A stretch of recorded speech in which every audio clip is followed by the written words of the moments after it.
ঈদ মোবারক। ঈদ মোবারক। Hello guys, আসসালামু আলাইকুম। আমি এস এম মাহাদি বিল্লাহ, এসকে মিডিয়া 95 থেকে আমি আপনাদের সামনে আজকে হাজির হয়েছি।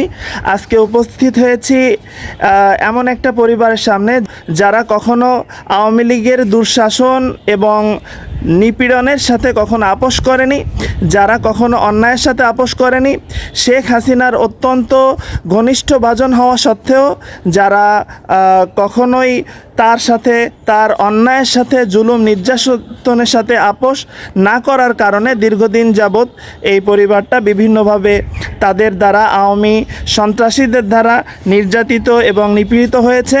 তো আজকে আমি তাদের একটা পারিবারিক ব্লগ এবং সাক্ষাৎকার নিতে চলে এসেছি খুলনাতে। আর তো এখন আমি আঙ্কেলের একটা সাক্ষাৎকার নিব। যে আসসালামু আলাইকুম। ওয়ালাইকুম আসসালাম। আঙ্কেল, আপনার পরিচয়টা যদি বলতেন। আমি মুশফিকুর রহমান সিদ্দিকী, গোপালগঞ্জের মানুষ। আমি আওয়ামী লীগের পরিবারের রিলেটিভ হই। আমি কোনো দিন আওয়ামী লীগকে সাপোর্ট করি নাই।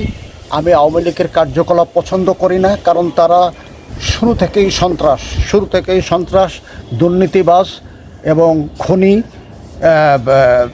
সব কিছুর সাথে তারা অন্যায়ের সাথে জড়িত।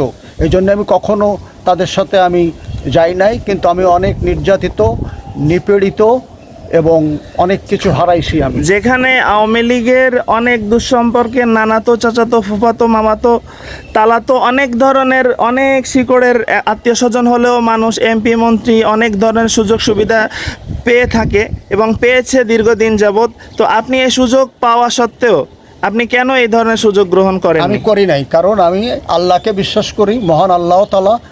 আর রুজি রুটি, হায়াত মৌত, রেজেক দৌলত আল্লাহর হাতে। এই জন্যে আমি সৎ পথে আছি। আমাকে অনেকবার ডাকা হয়েছে, আমি যাই নাই। আমি কোনো অন্যায়ের ভিতরে নাই, কোনো দুর্নীতির মধ্যে নাই, কোনো চিটিংবাজির মধ্যে নাই, কোনো খুন খামারির মধ্যে নাই, মাস্তানির মধ্যে নাই, ক্ষমতার অপব্যবহারের মধ্যে নাই। এই জন্য আপনার একটা গার্মেন্টস ফ্যাক্টরি ছিল এবং সেটাও আপনি, গার্মেন্টস ফ্যাক্টরির দ্বারা আপনি ক্ষতিগ্রস্ত হয়ে এখন খুবই মানবেতর জীবনযাপন করছেন। আসলে তারপরেও আপনি কেন এই আওয়ামী লীগের সাথে সমঝোতা করলেন না? করলাম না, তাদের কার্যকলাপ আমার ভালো লাগে না। আপনি কেন আপনার এই যে কোম্পানি এবং আপনার ব্যবসা বাণিজ্য কিভাবে হয়ে গেল, যে ক্ষতির সম্মুখীন হলো, এটা যদি একটু বলতেন। এটা নারায়ণগঞ্জে একটা ফ্যাক্টরি নিয়েছিলাম, তো শায়েম ওসমানের লোকজন আমার ফ্যাক্টরিটা ধ্বংস করে দিয়েছে। আচ্ছা আচ্ছা। তো আওয়ামী লীগের এই যে পতন, বাংলাদেশ আবার নতুন করে স্বাধীন হলো, এতে আপনি কতটুকু খুশি? আমি অত্যন্ত খুশি। আমি মনে করি যে আবার বাংলাদেশ স্বাধীন হয়েছে। আমার সন্তানরা, আমার ছেলেরা, আমার মেয়েরা রক্ত দিয়ে তারা আবার বাংলাকে স্বাধীন করেছে। আমি মনে করি স্বাধীন করেছে। এদের কথা আমার সারা জীবন মনে থাকবে, মৃত্যুর আগ পর্যন্ত এদেরকে আমি শ্রদ্ধা করি। আগামীতে বাংলাদেশে কেমন সরকার দেখতে চান? আমি আগামীতে একটা সুন্দর, সুষ্ঠু সরকার দেখতে চাই। শেখ হাসিনা আবার নতুন করে আসুক এবং বাংলাদেশের ক্ষমতায় বসুক, এটা চান কি না? না, আমি এটা চাই না। আচ্ছা আচ্ছা, অসংখ্য ধন্যবাদ আঙ্কেল। এখন আমরা আন্টির কাছে যাচ্ছি। আসসালামু আলাইকুম। ওয়ালাইকুম আসসালাম।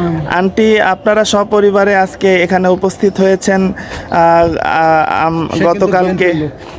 আচ্ছা, গতকালকে যে শেখ হাসিনার পতন হলো, এতে আপনার অভিব্যক্তি কি? আমি অত্যন্ত খুশি। আমার নিরীহ ছাত্রছাত্রীদের মেরে ফেলা হয়েছে, অনেক কষ্ট পাইছে তারা। আমি নিজে চোখে ঢাকায় দেখে আসছি। অসহযোগ আন্দোলন করেছি আমাদের ছেলে মেয়েদের প্রতি। সহ্য করার মতো না, অসম্ভব। তো আপনি কি চান যে আগামীতে শেখ হাসিনা আবার ক্ষমতায় আসুক? কখনো না।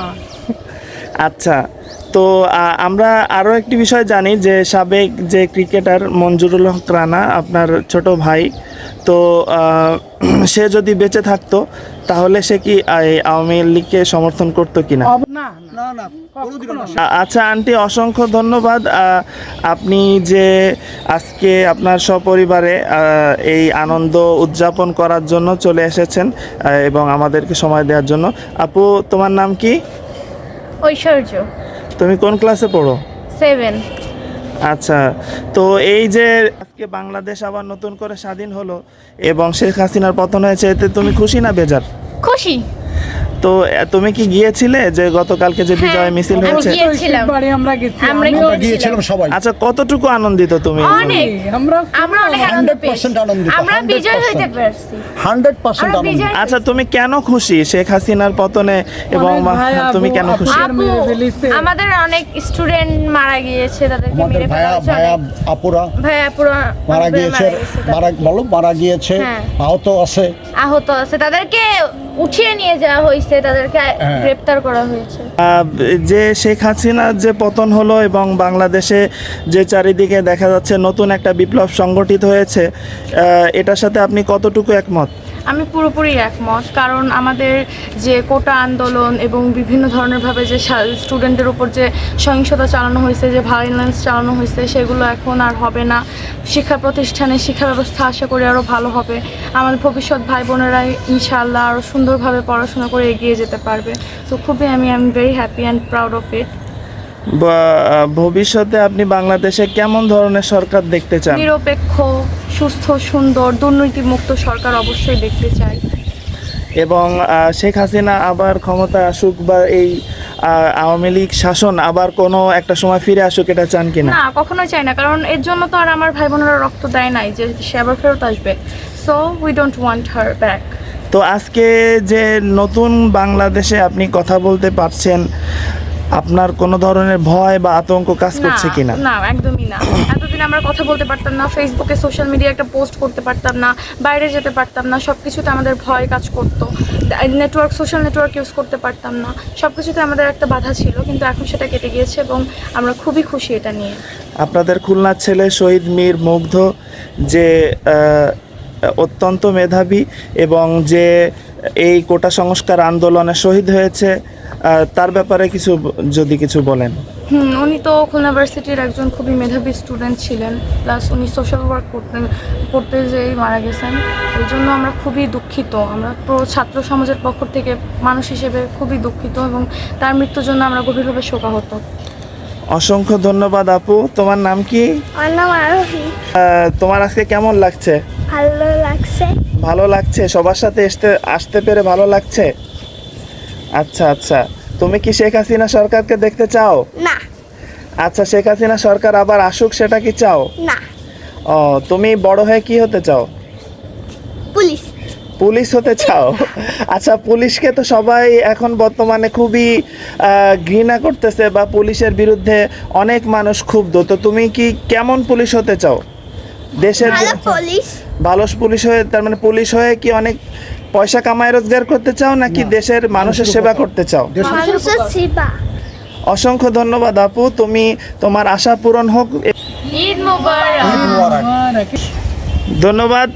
দর্শক, আপনারা দেখতে পাচ্ছেন যে শেখ হাসিনার একজন ঘনিষ্ঠ আত্মীয় তো হওয়া সত্ত্বেও তারা কিন্তু কখনোই এই আওয়ামী দুঃশাসনের পক্ষে ছিলেন না, যার কারণে তারা কিন্তু আজকে তাদের মনের যে ক্ষোভ, দীর্ঘদিনের রাগ অভিমান, তারা কিন্তু আজকে ব্যক্ত করেছেন, যেটা আসলে সত্যি বিরল। যেখানে শেখ হাসিনার কাছের মানুষরা যেখানে বিভিন্নভাবে সুযোগ নিয়েছে, কিন্তু সেই সুযোগ থাকা সত্ত্বেও তারা কোনো রকম অন্যায়ের সাথে কখনোই আপোষ করেননি।